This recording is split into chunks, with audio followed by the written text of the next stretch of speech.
November. And we have an excellent speaker, and Ruth Ersman is going to moderate that discussion and forward your questions to our speaker. But we're very, very pleased that so many of you have continued to stay with us during this crazy time when we can't meet in person. We're using Zoom, but it's working. We are still connected with you, you're connected with us. So thank you for continuing your involvement. Before we begin the program, I wanted to very briefly mention some things that we have coming up, and I'm going to mention things that are coming up for the rest of this calendar year. I won't go beyond it, and I won't go into a lot of detail because everything is described in detail on our website. So in terms of education programs like this, on November 12th, we have Decision 2020, Experts Decipher the Election Results. So that's 9 days after the election. And I think we'll all be, one way or the other, ready for and in need of digesting and deciphering and figuring out where we go from there. On December 10th, our program is Stop the Bullets, Community Efforts to Reduce Gun Violence. And our speaker is Dr. L.W. Punch, whom many of you probably have heard of or read about in her incredibly important work on reducing gun violence. We have a number of other programs. On November 20th, we are going to co-sponsor a racial equity summit. And we are co-sponsoring that with a number of other social justice organizations. The keynote speaker for that event is Starsky Wilson, who has been the CEO of the Deaconess Foundation and is now leaving us for Washington, D.C. to be the executive director of the Children's Defense Fund. In addition, our Racial Justice Committee has scheduled a number of events. They schedule both book club events, and movie events. The ones that are coming up are on November 19th. The discussion will be of a book called The Person You Mean to Be, How Good People Fight Bias by Dolly Shu, I think is how her last name is pronounced. And on October 22nd, a video or a movie that will be viewed via Zoom called How Did American Cities Get So Segregated? Please visit our website for details on all of these programs and enjoy tonight's program.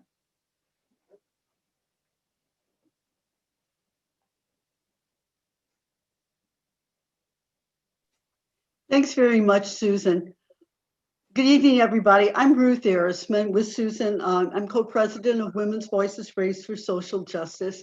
And we're so excited tonight to have Mikel Whittier with us. Mikel spoke to us last summer when we were considering Amendment 2 that expanded Medicaid, and he's back with us tonight to talk about Amendment 3. Mikel serves as the coalition director for the No on 3 Clean Missouri campaign. Additionally, he's the founder of Splice Strategies and has worked with the St. Louis Integrated Health Network since October 2016 as the strategist of justice and health equity. Prior to joining the Integrated Health Network, he served in various roles at Mercy Hospital in St. Louis. Women's Voices has quite a history with this issue. Back in 2017, Mary Timmel, who was working with Jobs with Justice at that time, spoke to us about Clean Missouri. And we quickly jumped on board supporting that. And she encouraged us to join in collecting signatures and to educate voters about that issue, which we happily did.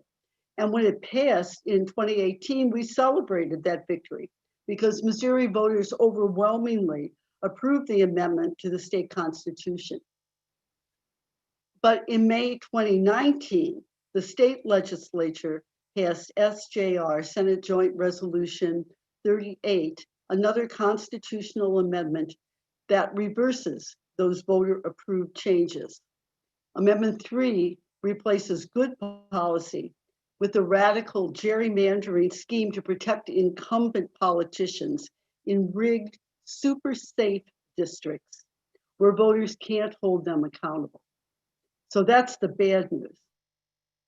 The good news is we have Mikel with us to break it down and help us understand just exactly what Amendment 3 does, and to share with us some ideas on how we can be part of defeating this very bad proposal.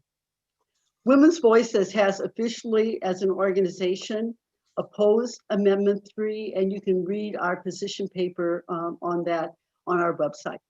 So Mikel, I'll turn it over to you. If you have questions, please put them in the chat room, and we hope to have a good discussion following Mikel's presentation. Thank you. Certainly. I think my job is done, Susan. You did incredible. Hello, everyone. It's such a pleasure to be with you all again. I just appreciate everything that you all do. I always say that St. Louis is led by women, and this is a testament to that. And so I appreciate your leadership. I appreciate the ability to advocate in this way. And so I'm just going to share a little bit more. As Ruth gave an excellent background, I'll share a little bit more about that history, but just with some visuals. So I'm going to share my screen here. And really just get into the thick of it. And as I mentioned, I'm a visual person. This is so complex that visuals really help with this, with digesting why all of these things are bad, as Ruth mentioned. And so Amendment 3 is worse than just a repeal. And I want to just get down to the nitty gritty. Everything that Amendment 3 is about is to intentionally undo the 2018 clean vote. That not only did we pass that vote, but we passed it 2-1. And so I really want to talk about the precedent that this sets as well. And so I'll get a little bit into that, and you'll hear me say, and if it wasn't bad enough, and then, and if it wasn't bad enough, and then. And so this is not fear-mongering. This is just the truth as the amendment spells it out, but then also making sure that everyone knows the details, because we truly believe that if you know the details, that it's an easy decision. And so politicians are hoped we're fooled by the tricks, the dirty tricks, as some have heard it. And that's this cleaner Missouri, as they're calling it, this thought that we are, that the legislature is providing a ethics reform bill that builds upon the 2018 vote. And that couldn't be far from the truth. And the real disguise is a $105 change. Yeah, $105 is cleaning up Missouri politics, right? In a disguise to really redistrict in this scheme around gerrymandering. And so what you'll see on the ballot is $5 change to lobbyist gift limits, $100 change to contribution limits for the state Senate candidates. But we were able to win in court to get that last bullet change, but also add the fiscal note to it. And we were able to win that because of these quotes directly from the Cole County Court ruling. It is literally false. Voters are likely to be misled. It's misleading. Nearly every aspect of this statement is wrong or misleading. And so that's why we really want to elevate why this is bad, because if it wasn't bad enough to repeal the will of Missouri voters, they are doing it in a deceptive way with very intentional, dirty politics. And we want to ensure that all Missourians throughout the state have this information, are equipped when they are making their vote. So the bad things you can expect, you did a fantastic job describing this, but more partisanship, more secrecy. We know that the amendment will allow the governor to appoint a bipartisan group to draw maps. We know any appointed group that isn't done by a collective whole or a committee is not partisan by any means, or bipartisan rather. And then it carves up communities. it weakens voter protections. And so in 2018, there was a voter mandate to have voter protection as the floor, meaning we will only improve voter protection as a state. And the amendment undoes that, but then not only undo it, but it makes voter protection a ceiling now. So if anything was to happen as far as repeal efforts at the federal level, all of Missouri voter protections are stripped away. And so we want to say no to that. And then there are new loopholes to protect favorite politicians and partisan interests. And so there are new bad things. And so if that wasn't enough, that wasn't bad enough, stop counting everyone. And so I'll talk a little bit about the voter eligibility criteria and how that goes into counting as far as districts.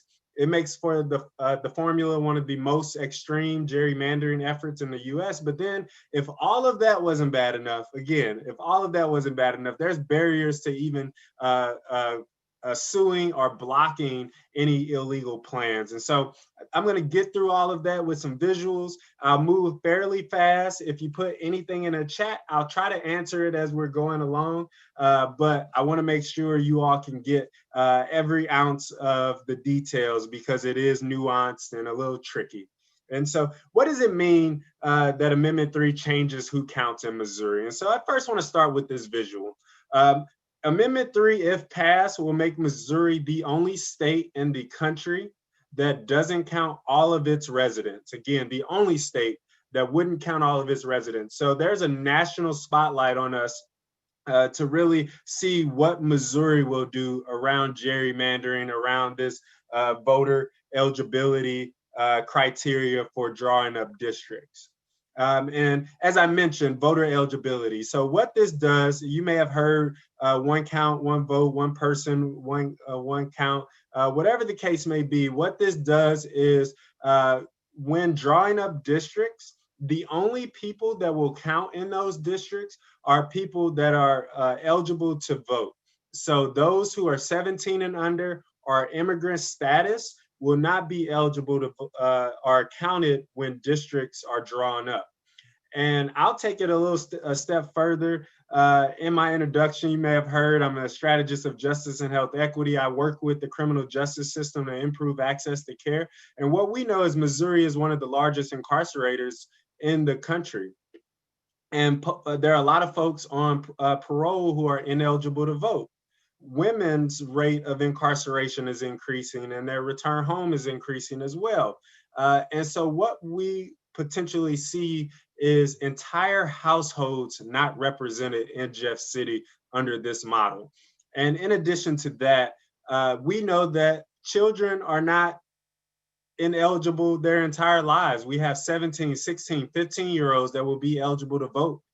We have hardworking immigrants in our community that will be citizens shortly that will be eligible to vote. And when they have voter eligibility, if this passes, they will not be represented in Jeff City. And so I do want to clarify that piece of it. And so what we're talking about, approximately 1.5 million people not represented in Jefferson City. And specifically, what we'll see in the St. Louis region is about 470,000 people not represented in Jefferson City. And so a national expert on gerrymandering really highlights the inequities and racial injustices that exist in this. The use of citizen voting age population as a redistricting population base would be advantageous to non-Hispanic whites. And so I'm going to highlight how this is a regressive policy. You see that this will make Missouri the only state in the country, but there's intention behind this, but also unintentional consequences. And so as we talk about voter demographics, really looking at communities across our state, if we look at the population as these visuals and the blue boxes are our children and folks who are non-citizens are ineligible to vote, we see that when you take them away 21% of our white communities throughout the state are no longer represented in Jefferson City. 28% of our Black communities throughout the state are no longer represented in Jeff City. This is reminiscent of 3/5 a person, 3/5 a family, so that historical trauma that exists there. And if that isn't bad enough, 54% respectively or 54% of our Latinx and Asian American communities respectively, not combined, respectively, will not be represented in Jefferson City. So you're talking about significant impact, profound impact on legislation and representation in the democratic process. But then we know that communities with more kids and families lose out the most. And if it isn't bad enough, we know that there's no fiscal impact to any of this other than a decrease in revenue. And so there's no benefit of savings, there's no benefit with costs, but we know that municipalities and counties throughout the state, as evident by Dr. David Kimball of UMSL's quote, will have a decline in state funding. And part of our suit against the state around the ballot language, which we won, added this fiscal note to the ballot. So for those who have their absentee ballots, you see this language. For those who have not yet received those or are voting in person, you'll see this on the ballot as well. What this says and what this means is state governmental entities expect no cost or savings. Individual local governmental entities expect significant decreased revenues of a total unknown amount. So we don't even know how bad it will be. We see that St. Louis County, St. Louis City specifically are already in a very tight budget, and there are already budget constraints, especially given the pandemic and the needs there.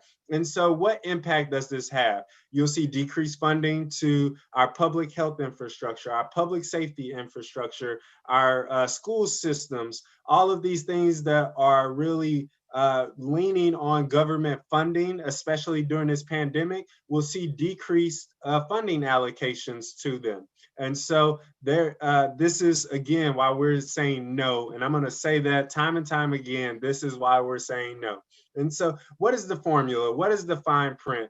First and foremost, as I mentioned, there's a national spotlight on us. And this is our opportunity to say no to gerrymandering once and for all, set the precedent for others throughout the country who are even thinking about doing this.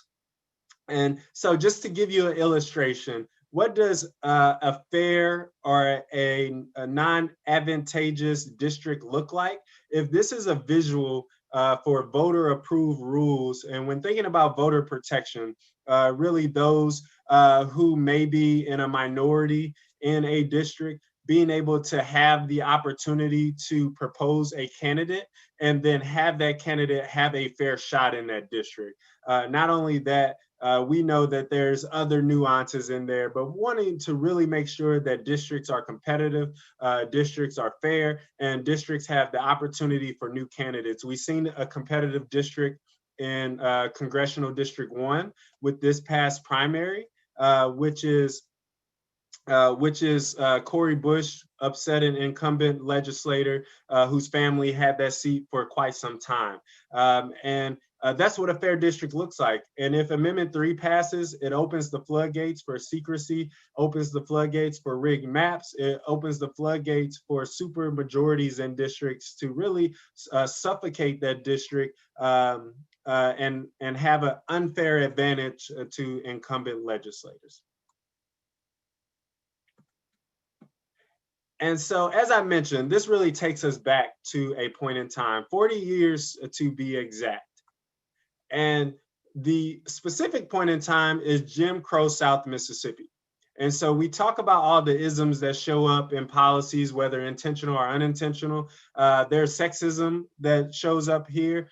Families are marginalized, but then there's also systemic racism that shows up, whether intentional or unintentional. I won't get into that. But these are the undertones of this policy. It's a really regressive policy, but it also sets a precedent that our state legislature, which is a supermajority, can undo ballot initiatives that Missourians throughout the state have signed on for and that voted for. We voted for Clean Missouri in 2018, 2-1, and this will undo that. We had another ballot initiative that passed most recently that we know the state has spoken up out against, which is Medicaid expansion. And so this sets the precedent that ballot initiatives can be undone because of a supermajority or a majority in our state legislature. And if all of that isn't bad enough, if the legislature said, let's see how bad we can make this, they even wrote into the amendment that they will block Missourians from even suing against bad districts, but then also prohibit judges from throwing out illegal plans. Just imagine that. It's written into the amendment already that they're gonna block judges from throwing out illegal plans. So that's why we're saying this is dirty. That's why we're saying this is intentional. And with the radical details and the voter mandate that's attempting to be undone from 2018, a bipartisan coalition made up of Women's Voices, other organizations throughout the state, all the major newspapers in rural and urban communities, Mayor Cruson, County Executive Dr. Sam Page have all said no on Amendment 3. Tashard Jones, Senator Jack Danforth, and others.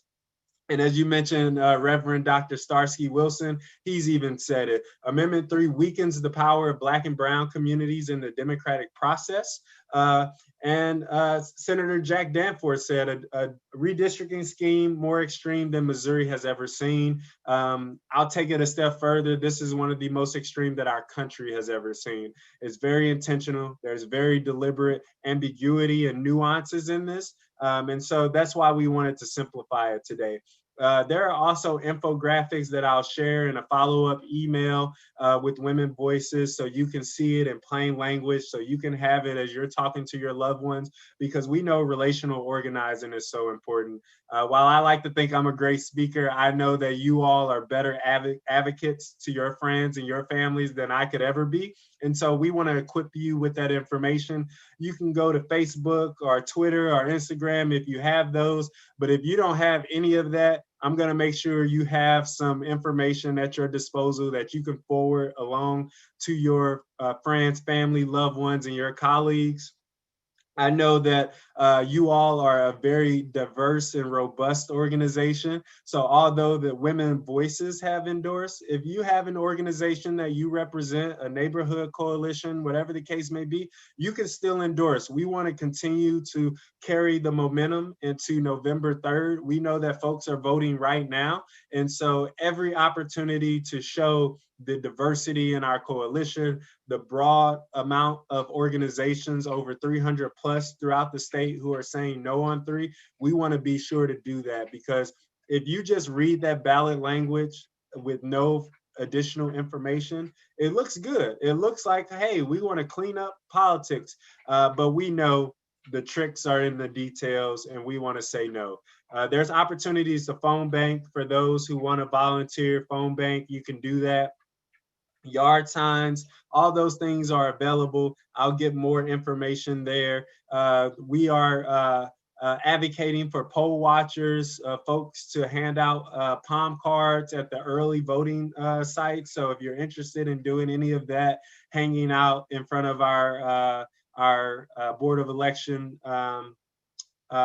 absentee voting sites, there's opportunities to do that as well. So that's all the information, as simplified as I can give it. I'll be happy. I saw the chat going, and so I'll be happy to answer any questions. I'm going to put some information in the chat as well as I'm answering some of those questions. And so thank you all again for having me today.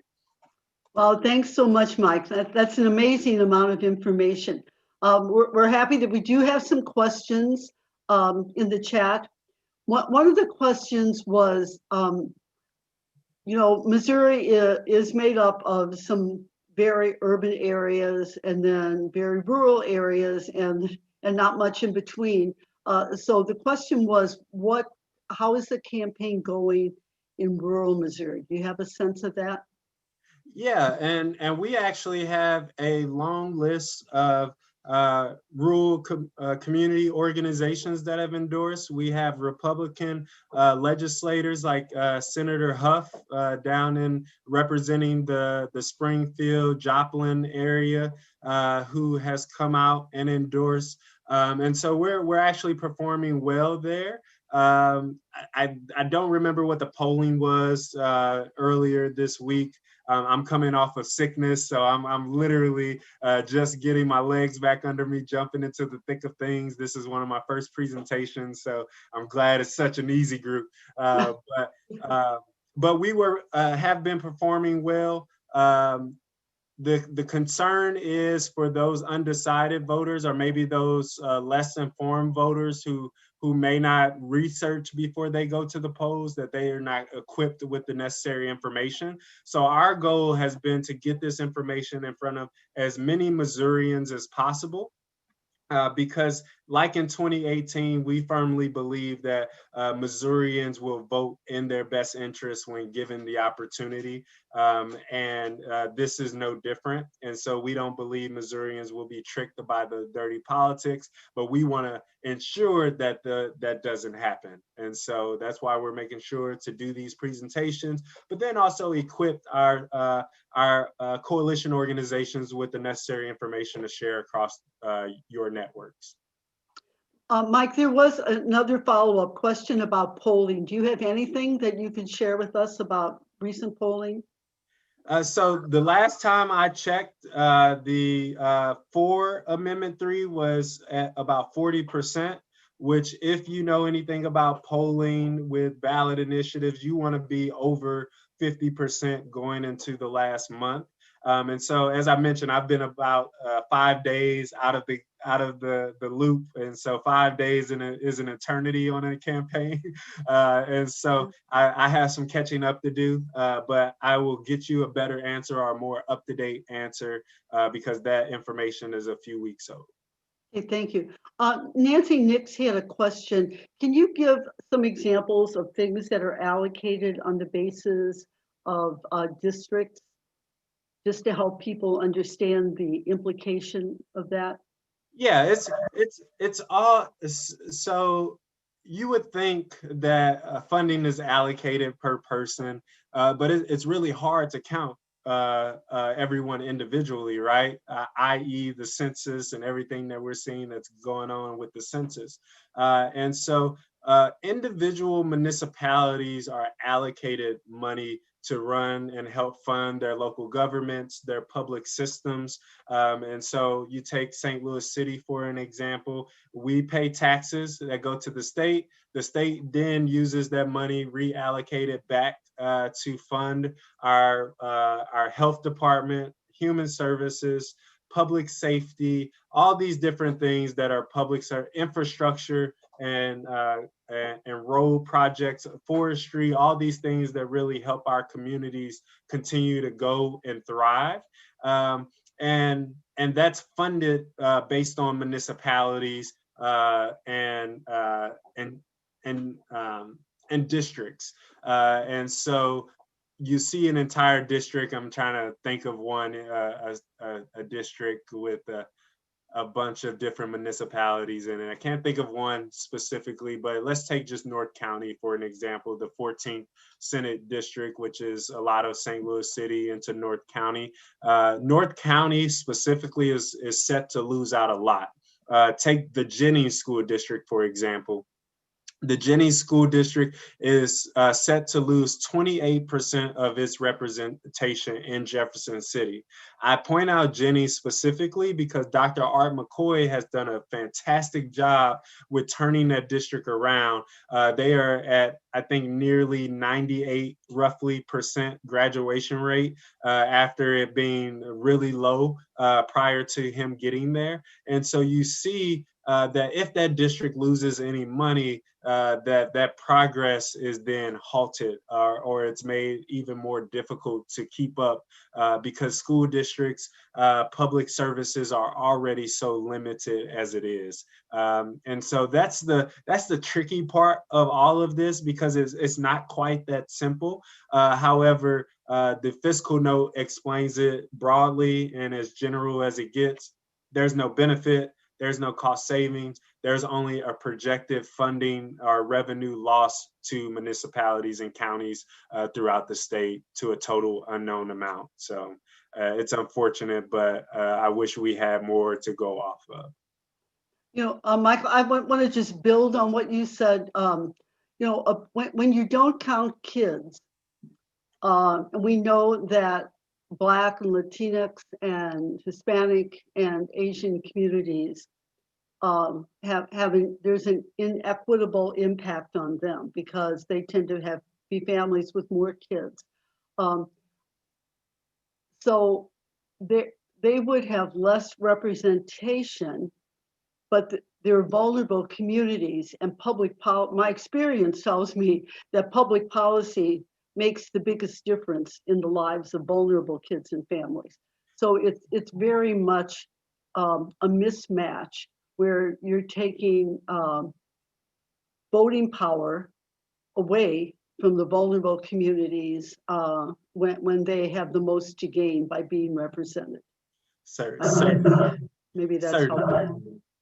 And what we see with policy especially is I love all the work our nonprofit to do, but St. Louis has a lot of nonprofits. Missouri has a lot of nonprofits. And in my work, in my day-to-day work outside of campaigns, when addressing community well-being, improving communities so that they can thrive, there's two parts to it. It's public policy and programs that address health factors that include socioeconomic factors, environmental factors, access to healthcare, access to behavioral and lifestyle resources.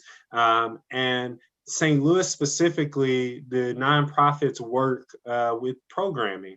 There's a lot of programs. However, we have so many issues, and we see it time and time again where St. Louis is one of the worst at something, or we're as a state on the bottom half of a lot of horrible statistics. It's all really grounded in how policies are able to address those gaps. Those programs cannot address those gaps alone.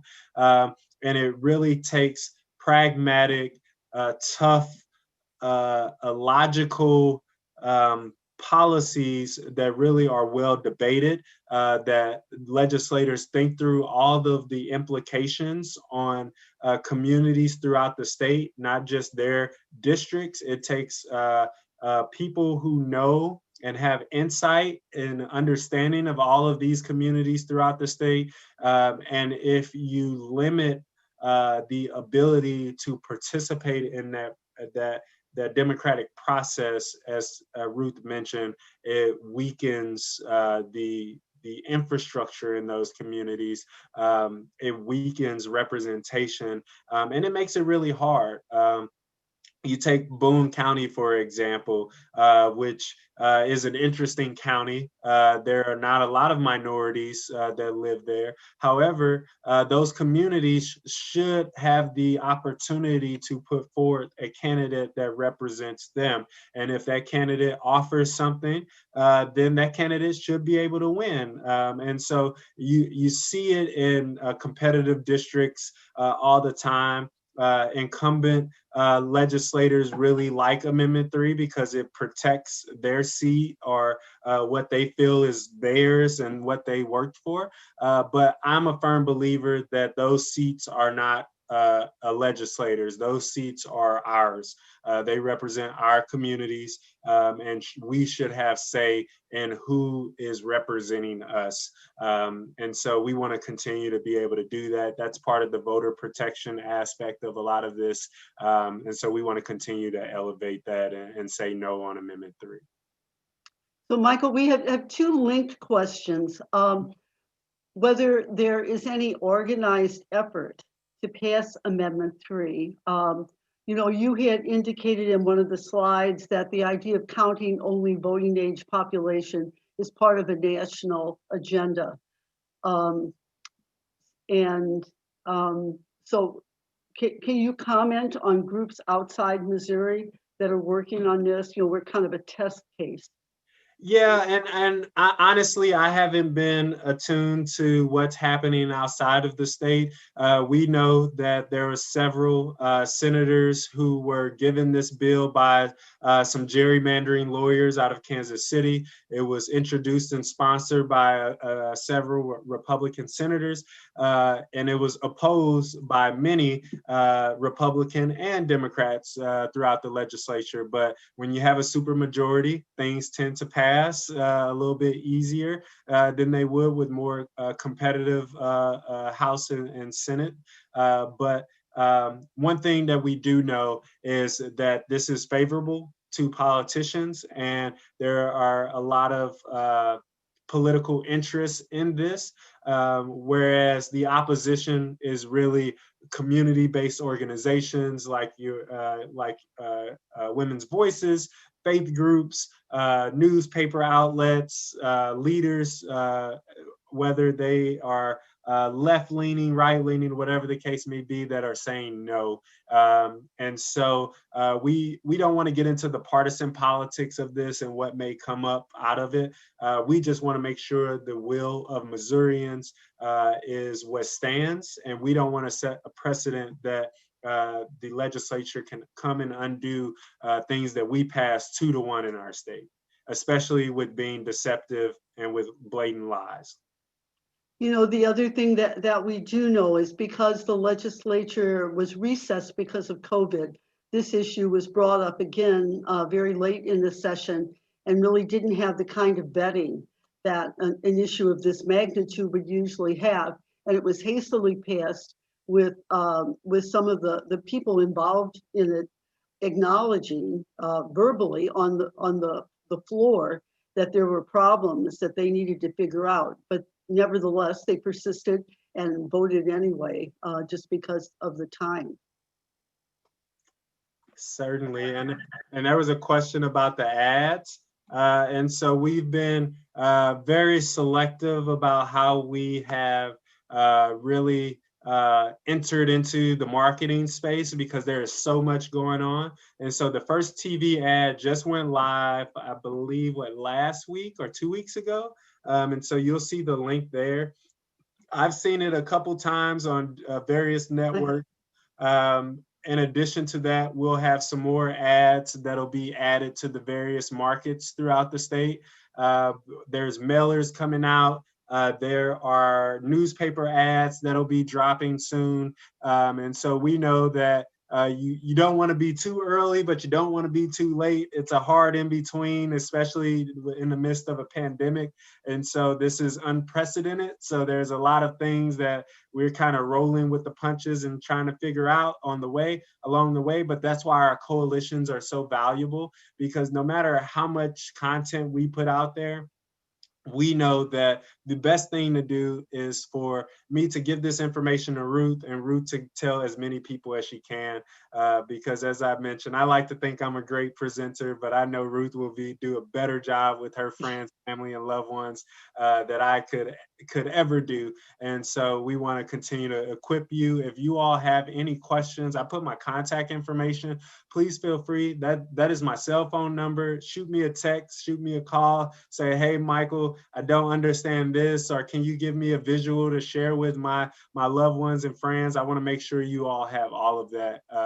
And we truly believe, like Medicaid expansion, like other ballot initiatives where Missourians said yes to, that they shouldn't be undone. And not only that, if Missourians have all the necessary information, that they will say no to this. You know, Mike, Ellen Wentz commented that she's been doing some phone banking, and she's alarmed at how many people don't know about this, or if they voted, they don't remember how they voted.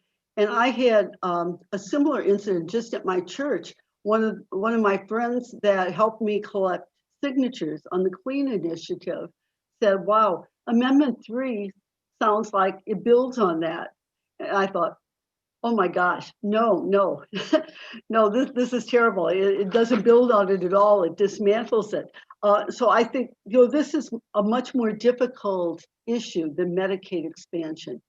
Medicaid expansion was very accessible, and this is more technical, and it's deceptive the way it's written. So I think we have an enormous job. You know, things only go viral on social media when they're shared broadly. So I just want to, you know, to underscore the importance of what Mike said about sharing this information broadly with your friends and family. I know Women's Voices has a piece, had a piece recently on its Facebook page. You know, check with Women's Voices and share those pages, or use the information that Michael will send to us. And really, we have to make an effort to educate people broadly. I'm very concerned, and I just think this is so important. Yeah, I just put a couple things in the chat there. That first link is a link to a one-pager front and back with more information that you can screenshot or share with your networks. In addition to that, the link to our website that has a video that talks a little bit more about the details, but then also you can kind of read them for yourself as well. And so as Ruth mentioned, this is confusing, it's not clear cut. The elevator speech is not clean, and it's a very technical policy. That's why a lot of people haven't got involved with it. That's why it hasn't went viral. And so we want to really elevate that communities, and Nancy mentioned it in the chat here, communities like St. Charles, communities like St. Louis County, areas throughout the state that have a lot of families, have a lot of hardworking Missourians who are doing their best and want to see their communities thrive, lose out the most. And so the best time to post on social media is all day, every day, twice, 3 times a day if you can. But what we see, Mary, is first thing in the morning, people check social media. During the lunch hour, people check social media, and around the 5 o'clock hour, people check social media again. My age demographic is a little different. They're like, that's where they get to go for news and everything else. So I post nonstop all day, every day. We have a Facebook lens, so you can put a cover or a frame on your profile picture where you can show support there. We just want to continue to make sure that all the folks have this. And Laura, if you don't have access to that document, I can't attach it in the chat. I'll be sure to follow up with Women Voices with all these documents that you'll have it in an email as an attachment. In addition to the Brennan report that really talked about all of the evidence for why this is bad, but then the Workers' Rights Coalition that came out with their equity report on this as well. Yard signs currently is at a union on South Lindbergh. I'm gonna put the address, I always forget, so give me a second. I'm gonna actually copy and paste the address in here for you really quick.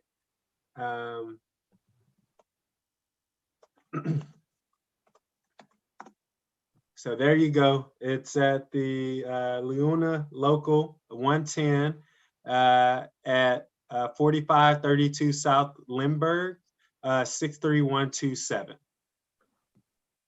And that's for yard signs. Great. Mike, you mentioned the Jobs with Justice Workers' Rights Board did hold a statewide hearing on this, and the report from that is on the Missouri Jobs with Justice website. Yeah. That it's a very powerful piece. Reverend Starsky Wilskin was one of the speakers, as well as other folks statewide and some national speakers. A very compelling testimony from the Brennan Justice Center. So that if you're looking for more resources, that's really worth taking a look at. Yeah, so we have a question from Lise about how districts are drawn. And so we actually don't know how the districts will be drawn. That will be pure speculation. However, we do know that the state argued in court that in order to draw a district, you will only be able to count those who are eligible to vote. And so that excludes those who are 17 and under and those who are of non-citizen status, but then also those who are on parole who are ineligible to vote, or any other technical reason that will make someone ineligible to vote. Those folks will not be counted. It's approximately 1.5 million people throughout the state. St. Louis, the region specifically, including St. Charles County, Lincoln County, Washington County, and Jefferson County, the region will lose over 450,000 people represented in Jefferson City. So you're talking about almost a third, roughly, of that 1.5 million not represented in Jefferson City will be represented, will not be represented from the St. Louis region. And then as we talk about the governor, as Nancy mentioned, it eliminates the nonpartisan demographer, and it allows the governor, whoever that may be, after the election, to appoint a special committee individually. So no committee selecting these people, is just coming from one person that will select a committee to draw up the districts. That's done in private. We don't know that process and what that will look like. And what we do know is the amendment doesn't allow for Missourians to sue or judges to throw out any illegal districts. And so before we even get there, we want to say no on 3, so we don't have to worry about that.